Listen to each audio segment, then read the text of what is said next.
소개 감사합니다. 예배를 몇 시까지 마쳐야 되나요? 네, 우리 장로님께서 설교를 짧게 하라고 하시는 걸로 제 생각을 하고, 오늘 사도행전 첫 번째 시간입니다. 사도행전이 계속되는 교회, 사도행전이 계속되는 교회라는 제목으로 하나님의 말씀 전하겠습니다. 부족한 저를 담임 목사로 청빙해 주셔서 진심으로 감사드립니다. 제가 장로님들께 드렸던 첫 번째 질문이 왜 저를 청빙하셨습니까? 였습니다. 저는 지극히 평범한 시골교회 목사입니다. 저희 아이들이 울산에 와서 너무 좋아하는 거예요. 왜 이렇게 좋냐 그랬더니 슈퍼마켓이 5분 거리에 있대요. 홈플러스가 바로 옆에 있는 거는 진짜 깜짝 놀랄 일이라는 거예요. 제가 했던 부여 옥사는 땅이 굉장히 넓습니다. 밤에 드럼을 쳐도 누가 오질 않습니다. 슈퍼마켓 가는데 5분 걸립니다. 차로. 제가 미국의 콜로라도 스프링스에 한 6개월 정도 목회 때문에 가 있었고 또 공부도 하고 일도 했었는데요. 제가 부여 옥산이 꼭 미국하고 비슷하다라는 생각이 들었습니다. 차가 없으면 어디 이동할 수 없고요. 근데 교회는 언덕 위에 정말 아름다운 교회입니다. 뒤에는 산이 있고 앞에는 저수지가 있고 첫날부터 지난 목요일 떠날 때까지 늘 휴가지 같았습니다. 근데 서울에서 나서 자란 저에게는 좀 익숙하진 않았습니다. 처음 갔을 때 해가 지면 사람이 아무도 없어요. 그리고 깜깜해지는데 와, 적응이 너무 어려웠어요. 근데 시간이 흐르면서 정말 조용하니까 하나님의 말씀을 깊이 묵상하고 기도하기에 정말 좋습니다. 그래서 제가 우리 울산교회 부임하면서 목요일에 와서 금요일부터 새벽 예배를 드리는데요. 우리 목회자들에게 이렇게 얘기를 했습니다. 우리가 출근을 새벽에 5시부터 8시까지 3시간은 본당에서 우리 기도를 하겠습니다. 새벽에 3시간은 본당에서 기도를 하고 좀 쉬었다가 10시부터 5시까지 이렇게 근무를 하고 조금 일찍 퇴근하고 밤에는 일찍 자고요. 근데 제가 학교 다닐 때 공부를 열심히 안 했어요. 심할 때는 권총을 4개나 찼습니다. 그래서 지금 이제 늦게까지 학생인데 월요일에는 7시까지 기도하고 9시부터는 제가 수업이 있습니다. 그래서 화, 수, 목, 금, 토는 새벽에 3시간, 그리고 근무는 그렇게 하고 월요일에는 7시까지 기도하고 좀 휴무하면서 수업을 이제 우리가 함께 듣도록 하고요. 그리고 주일에는 아침에 8시 이전에 항상 예배가 있으면 1시간 전부터 와서 기도하고 말씀을 준비하고 그렇게 목회자들과는 이야기를 나눴습니다. 우리 교회가 뜨겁게 새벽 기도하는 교회, 또 새벽에 예배 시간에는 못 맞춘다 할지라도 제가 3시간은 여기 본당에 있기 때문에 자유롭게 오셔서 기도하는 교회, 기도하면 하나님께서 역사하십니다. 구하라 주실 것이요, 찾으라 찾을 것이요, 문을 두드리라 그러면 너희에게 열릴 것이라. 너희가 악할지라도 자식에게 좋은 것을 줄 알거든 하물며 하늘 아버지께서 구하는 자에게 좋은 것을 주시지 않겠느냐? 구하는 자에게 성령을 주시지 않겠느냐? 주님은요 굉장히 신실하십니다. 완전히 신실하십니다. 약속하시면 반드시 이루어 주십니다. 기도밖에 없습니다. 기도의 능력을 아는 사람은 반드시 기도의 자리를 지킵니다. 그리고 저는 사실 두렵습니다. 기도하면 하나님이 응답하시기 때문에 기도하는 것이 굉장히 조심스럽습니다. 여러분, 기도하면 하나님은 반드시 응답하십니다. 빌립보서 4장 6, 7절입니다. 아무것도 염려하지 말고 다만 모든 일에 기도와 간구로 너희 구할 것을 감사함으로 하나님께 아뢰라. 그리하면 모든 지각에 뛰어난 하나님의 평강이 그리스도 예수 안에서 너희 마음과 생각을 지키시리라. 여러분, 예배 드릴 때 평안하세요? 저는 울산에 오니까 딱 편안하더라고요. 제가 울산 간다고 하니까 다들 거기 음식이 좀 힘들 텐데 이런 말들을 많이 하더라고요. 근데 웬일이요? 저는 교회 바로 옆에 돼지국밥이 엄청 맛있더라고요. 지금 제가 며칠째 음식을 계속 먹고 있는데 다 맛있어요. 울산이 저한테 딱 맞는 것 같습니다. 사실 예수님의 제자들은 갈릴리 호수 주변에 그 시골 어부였고 평범하다 못해 사실은 좀 부족한 사람들이었습니다. 그런데 예수님께 3년 동안 제자 영역을 받고요. 그나마도 또 예수님이 십자가를 지시니까 다 도망쳐 버렸습니다. 하지만 부활하신 주님을 만나고 성령의 충만함을 받자 하나님께서 그 제자들을 통해 역사하시기 시작했습니다. 베드로가 한번 설교를 하면 3,000명, 5,000명이 돌아왔습니다. 그리고 은과 금은 내게 없지만 내게 있는 것으로 내게 주노니 나사렛 예수 그리스도의 이름으로 일어나 걸으라.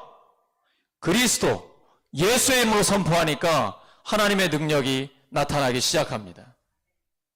제가 시골교회 간다 그러니까 다들 시골 어렵다고 얘기합니다. 어르신들만 있고요. 그런데 시골교회에서 방송 설교를 시작했습니다. 이렇게 좋은 울산교회에 제가 직접 와서 설교를 안 했습니다.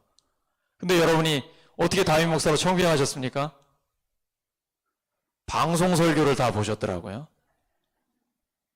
여러분, 그 방송 설교 시골교회에서 한 겁니다. 제가 카메라 보고 한 게 아니라 옥산교회에 있는 우리 성도들을 보고 설교한 내용들이었습니다.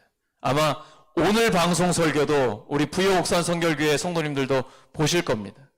그런데 수도권에서 귀농 귀촌하시는 분들이 교회에 등록하기 시작했습니다. 제가 평생 먹은 김밥보다 그 옥산의 엄마 김밥집 부부를 전도하기 위해서 먹은 김밥이 훨씬 더 많았습니다. 아이들에게 영어 성경을 가르쳤는데 애들이 토요일이면 성경 공부하고 나서 가서 밥을 먹었습니다. 영어 성경 공부하고 뭐 먹었을까요? 매주 토요일 김밥 먹었습니다. 목사님, 우리 딴 것 좀 먹고 싶어요. 짜장면 먹고 싶어요. 안 돼. 우리는 김밥 먹어야 돼. 근데 그분들이 세례를 받고 예수님의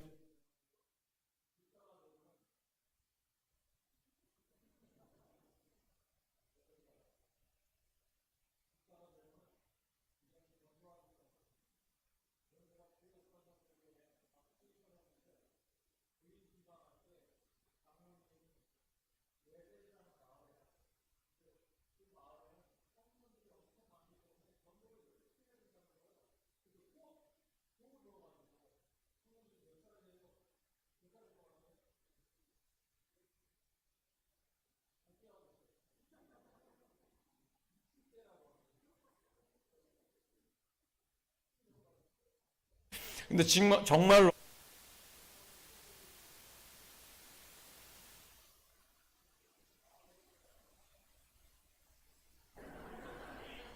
가면 심부름을 해야 되기 때문에 잘 안 가요. 그런데 교회에 20대, 30대, 40대, 50대 애기들이 들어오기 시작하는 거예요. 제가 그때 나이가 45살이었습니다. 어떤 모임을 하고 회의를 해도 항상 막내였어요. 그런데 저보다 더 어린 청년들이 교회에 들어오니까 교회 분위기가 완전히 바뀌었어요. 엄청나게 젊어졌어요. 그리고 어느덧 교회 출석의 3분의 1이 새가족들이 됐습니다.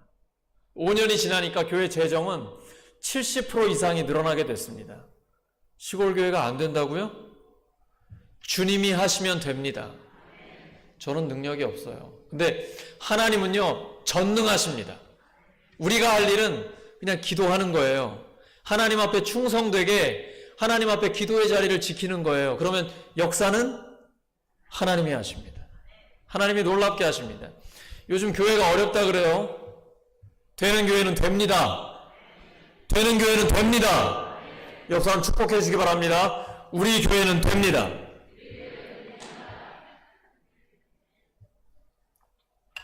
하나님께서 저에게 주신 말씀이 있습니다. 에스겔 37장 5절입니다.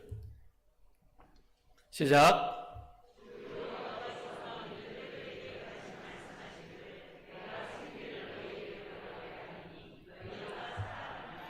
마른 뼈도 다시 살아날 수 있다.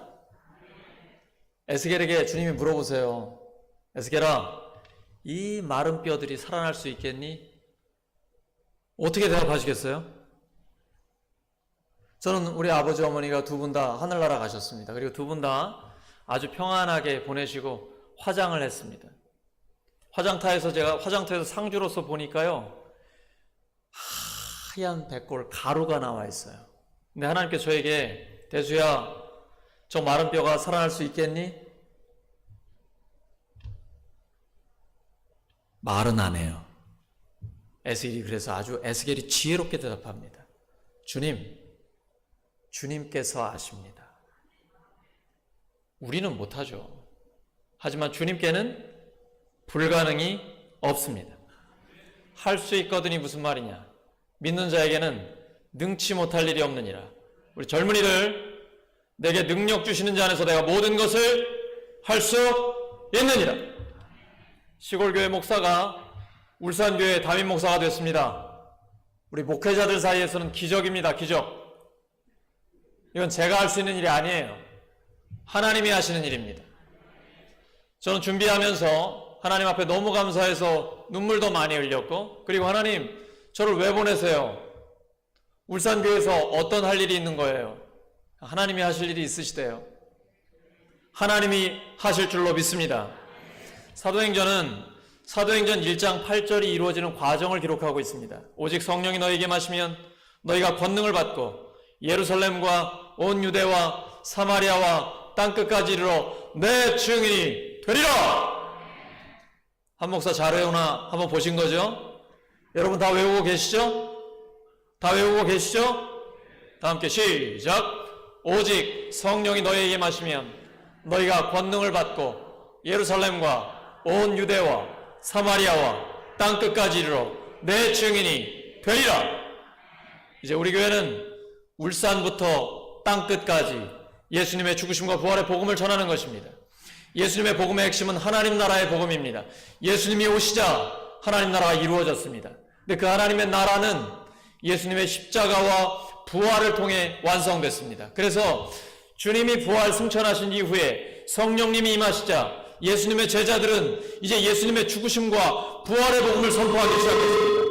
그때부터 많은 영혼들이 구원받습니다. 그리고 구원받은 영혼들이 예수님의 제자가 됩니다. 사람이 완전히 달라지는 겁니다. 예수님 믿으면요, 사람이 달라집니다. 그리고 안색이 환해집니다. 왜냐하면 예수님을 구원의 주님으로 모시면 내 안에 성령님이 계십니다. 고린도전서 12장 3절에 기록되어 있습니다. 성령이 아니고는 예수님을 주님이라고 고백할 수 없습니다. 여러분, 예수님을 주님이라고 고백하시죠? 근데 예수님을 주님으로 고백한다는 것은 말로만 고백하는 게 아닙니다. 예수님을 주님으로 인정하고 주님이 말씀하시면 그대로 절대 순종하는 것입니다. 제가 주보를 보니까 너무 기분이 좋아요. 담임 목사 한대수, 근데 오타입니다. 담임 목사는 예수 그리스도입니다. 저는 담임 목사 아니에요. 부목사예요. 그래서 제가 새벽이면 하나님과 독대를 하는 겁니다. 반드시 새벽에 3시간은 하나님과 함께 기도하는 시간을 갖습니다. 왜냐하면 저는 담임 목사님의 음성을 들어야 됩니다. 주님의 음성이 들립니다. 여러분, 기도의 자리에 앉으시면 교회나 가정이나 일터나 각자의 자기의 기도의 자리가 있잖아요. 기도를 하면 하나님이 음성을 들려주십니다. 예레미야 33장 3절 말씀, 너는 내게 부르짖으라. 내가 내게 응답하겠고 내가 알지 못하는 크고 은밀한 일을 너에게 보이리라. 주님은요, 주님 앞에 기도하면 하나님 반드시 응답하십니다. 엘리야가 구약의 최고의 선지자 중에 한 명 아닙니까? 850대 1로 영적인 전쟁을 해서 이겼습니다. 그런데 왕비 이세벨이 네가 내 선지자들, 그 우상 숭배자들을 죽였어? 이제는 네가 내 손에 죽었다. 이게 정치적인 압력이거든요. 이런 거 흔들리면 안 됩니다. 그런데 엘리야가요, 조금 전에는 대승리를 거뒀는데 왕비가 정치적으로 압박을 가하니까 움츠러들었어요. 그리고 낙심합니다. 도망갑니다. 로뎀나무 아래에서 하나님, 저 차라리 죽고 싶습니다. 저밖에 안 남았습니다. 여러분, 직장에서, 사업장에서, 코로나19의 이 어려운 상황 가운데서 하나님, 저 너무 힘들어요.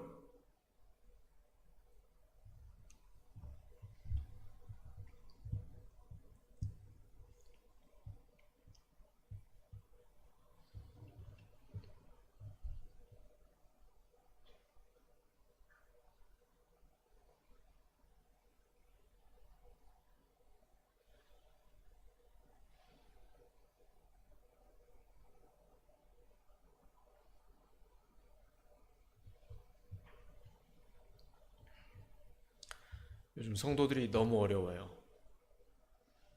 가게 손님이 많이 줄어들었고, 또 직장에서 갑자기 퇴사해야 되는 경우도 많고, 학생들은 학교에 아예 가지를 못합니다. 제 딸도 대학 들어가는데 대학교 한 번도 못 갔어요. 지금은 정말 우리가 경험해보지 못한 너무 어려운 상황입니다. 근데 여러분, 어려울 때 하나님은 우리를 홀로 두지 않으십니다. 오히려 고통당할 때 주님이 우리와 함께 하십니다. 예수님은 우리를 위해 십자가를 지셨고요, 지금 저 벨소리처럼 우리에게 승리를 주십니다. 누가복음 9장 23절에 주님은 제자들에게 말씀하셨습니다. 아무든지 나를 따라오려거든 자기를 부인하고 날마다 제 십자가를 지고 나를 따를 것이니라. 자기를 부인하면요, 교회와 가정이 회복됩니다. 근데 내가 살아있으면 교회와 가정이 계속 힘들어요. 목요일에 이사 왔잖아요. 이제 금요일부터 제가 새벽에 5시 정도부터 나와가지고 밤 늦게 9시나 돼야 이제 들어가는 겁니다. 빨리 업무 파악을 해야 되니까. 그리고 막 우리 부목사님, 전사님은 얼마나 저한테 많은 정보를 주는지 또 계속 새로운 분들 만나고 인사하고 엄청 바빠요. 제가 집에는 아예 못 들어가고 아내가 혼자서 짐 정리를 합니다. 그래서 저녁을 먹으러 들어갔는데 진짜 혼자 쉬고 싶은 거예요. 너무 피곤해가지고. 근데 아내는 아내대로 또 너무 신경이 날카로워지는 거예요. 그러니까 뭐 말 한마디만 하면 둘이 그래가지고 제가 말없이 조용히 집 밖으로 나왔습니다. 그래서 산책을 하고 또 교회에 와서 기도하고, 그리고 한 2시간쯤 있다 들어갔더니 그때서 이제 괜찮아졌더라고요. 제가 이사 오는 날이 제 딸 생일이었습니다. 그래가지고 그날 너무 바쁘니까 생일 케이크도 못 해가지고 다음날 좋아하는 그 초코 케이크 사가지고 밤 9시가 넘어서 그때 들어가서 함께 이제 생일 축하를 해줬거든요. 그리고 아내를 이렇게 안아주면서 여보 내가 미안해, 또 아내는 저에게 미안해 하면서 하나가 되는 거죠. 여러분, 내가 살면 가정과 교회는 힘들어집니다. 근데 내가 죽으면 교회와 가정이 회복이 됩니다. 갈라디아서 2장 20절입니다. 갈라디아서 2장 20절, 우리 신약 성경의 최고의 신앙 고백입니다. 시작.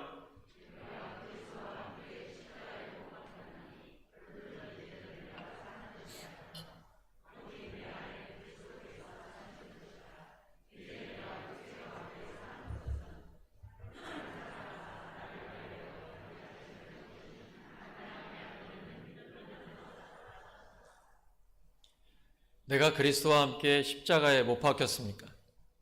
내가 살아있습니까? 죽어있습니까? 여러분, 나는 살아있습니까? 죽어있습니까? 죽으면 삽니다. 예수님과 복음을 위해 내가 죽으면 살아나는 역사가 있습니다. 근데 아직도 내가 살아있으면 주님이 역사하시지 않습니다. 하나님은 인격적이시기 때문에 내가 죽어야 하나님이 역사하십니다. 내가 그리스도와 함께 십자가에 못 박혔나니 그런즉 이제는 내가 사는 것이 아니요 오직 내 안에 그리스도께서 사시는 것이라. 이제 내가 육체 가운데 사는 것은 나를 사랑하사 나를 위하여 자기 자신을 버리신 하나님의 아들을 믿는 믿음 안에서 사는 것이라. 믿는 자는 영생을 가지고 있습니다. 요한복음 17장 3절입니다. 영생은 곧 유일하신 참 하나님과 그가 보내신 자 예수 그리스도를 아는 것입니다. 여기 안다는 것은 제 아내 이름이 뭐죠? 그렇게 이름 아는 정도 가지고 안다고 하는 게 아닙니다. 저는 제 아내와 24년을 살았습니다. 성경에 안다는 건 헬라어로 기노스코입니다. 히브리어로는 야다예요. 이건 남편이 아내를 안다, 아내가 남편을 안다, 이런 뜻입니다. 무슨 뜻인지 아시겠죠? 영생이란 하나님과 예수님을 아는 겁니다. 부부가 서로를 아는 것처럼 경험으로 아는 것입니다. 성경은, 하나님의 말씀은 살아있습니다. 그래서 그 말씀대로 기도하고 말씀대로 순종하면 성경이 우리의 삶에 이루어지게 됩니다. 그러면 신앙생활이 엄청 재미있습니다. 여러분, 제 얼굴 보시면 재미있어 보이나요? 신앙생활 재미있어 보여요? 그러면 잘 보신 겁니다. 저는 무지무지하게 재밌습니다. 하나님이 살아계시기 때문이에요. 그리고 하나님이 내 아빠이기 때문입니다. 저는 새벽에 눈 뜨면 하나님 감사합니다. 그리고 아빠라고 부르는 걸 참 좋아해요. 하나님이 꼭 안아주시고, 대수야, 내가 너를 통해 할 일이 있어. 하나님께 말씀을 주세요. 하나님은요, 지금도 말씀하십니다. 대수야, 이렇게는 잘 안 하세요. 다 마음으로 주세요. 생각으로 주세요. 성령께서 오시면 성령은 모든 것을 가르치시고 모든 진리 가운데로 인도하시며 주님 말씀을 생각나게 해주십니다. 그러면 대수야, 오늘은 이 사람을 위로해 줘. 대수야, 오늘은 이런 말씀을 전해. 누가 하시는 걸까요? 그러면 성령님은 목사에게만 역사하실까요? 성령님은 나에게도 역사하십니까? 그러면 오늘도 우리에게 말씀하시겠네요. 믿으십니까? 하나님은 살아계시기 때문에 지금도 말씀하십니다. 문제는 내가 여쭤보질 않는 거예요.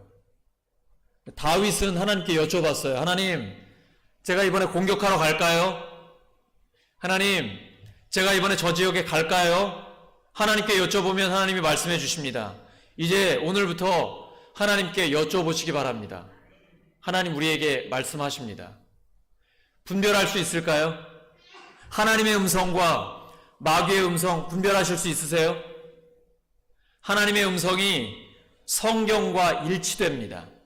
하나님은 신실하신 분이시기 때문에 성경에는 이렇게 말씀하시고 지금은 저렇게 말씀하실 리가 없습니다. 예를 들어, 아유, 저것도 인간이야. 야, 저건 인간 같지도 않은 인간이야. 본 척도 하지 마. 하나님의 음성일까요? 하나님은 내리사랑이에요. 그래서 고아와 과부와 나그네를 지극히 사랑하십니다. 저는 교회에서 세상에서의 어떤 직함을 부르지 않습니다. 뭐 사장님, 뭐 회장님, 시장님, 대통령님 이런 호칭 안 불러요. 교회에서는 성도님, 집사님, 권사님, 장로님, 그리고 자매님, 형제님 이렇게 부릅니다. 왜 그럴까요? 교회는 교회이기 때문이에요. 교회는 사회 아닙니다. 교회는 교회입니다. 그래서 차별 없이 사람을 존중합니다. 그것이 바로 예수님의 모범입니다. 예수님은 차별 없이 사람을 존중하시고 대가를 바라지 않고 도움을 베푸시며 섬김을 받기보다는 섬기는 삶을 사셨습니다. 마가복음 10장 45절입니다. 인자가 온 것은 섬김을 받으려 함이 아니라 도리어 섬기려 하고 자기 목숨을 많은 사람의 대속물로 내어주려 함이니라. 저는 시간은 철저히 지킵니다. 사도행전은 1장 8절이 이루어지는 그 전체 과정을 이야기로 기록하고 있습니다. 오직 성령이 너에게 마시면 너희가 권능을 받고 예루살렘과 온 유대와 사마리아와 땅끝까지 이르러 내 증인이 되리라. 그런데 복음의 핵심은 하나님 나라입니다. 그래서 성령을 받은 제자들이 하나님 나라의 복음을 전했습니다. 처음부터 끝까지. 사도 바울이 복음을 전하다가 죄수가 됐습니다. 그리고는 가택 연금 상태에 있었습니다.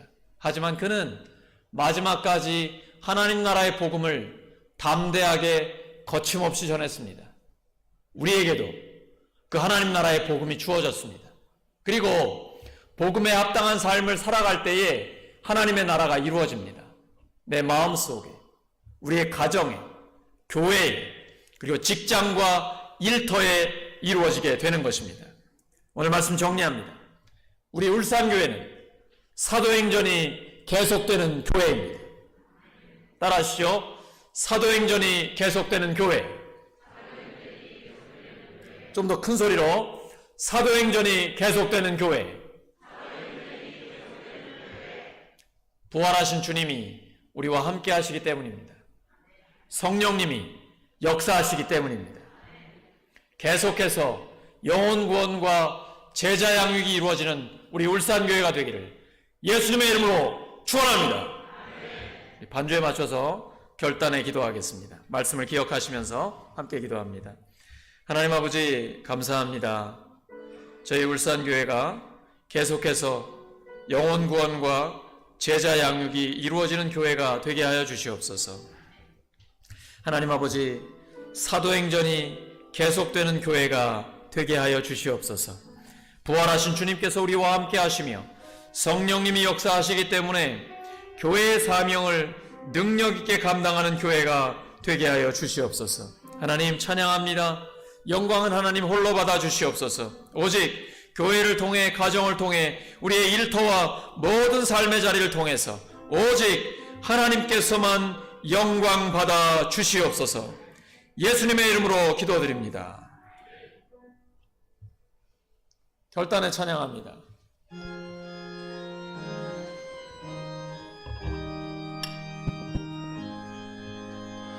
주 안에서 거듭난 우리 기뻐하며 찬양하리. 가슴 속에 넘치는 것이 우리의 가는 길에 영광 넘치네. 살아계신 주 나의 참된 소망, 두려움이 사라지네. 사랑의 주를 갈 길 인도하니 내 모든 삶의 기쁨 늘 충만하네.